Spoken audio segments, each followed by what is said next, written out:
আর কে আমারে কাফের বললো, কে কি ফতোয়া দিল, আই ডোন্ট কেয়ার। ওইদিকে আমি তাকাই না। এর কারণ পিছনের দিকে তাকানোর সময় আমার নাই। চিল্লা এখন ঠিক কিনা?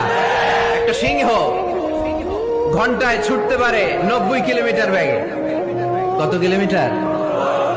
একটা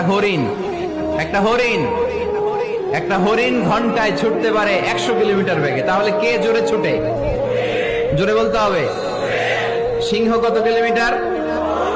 হরিণ। তারপরেও হরিণটা 100 কিলোমিটার বেগে ছোটার পরেও সিংহটার কাছে সে ধরা পড়ে যায়। এর কারণ সিংহ যখন ধরার জন্য ছোটে সে শুধু সামনে তাকায়, সে পিছনে তাকায় না।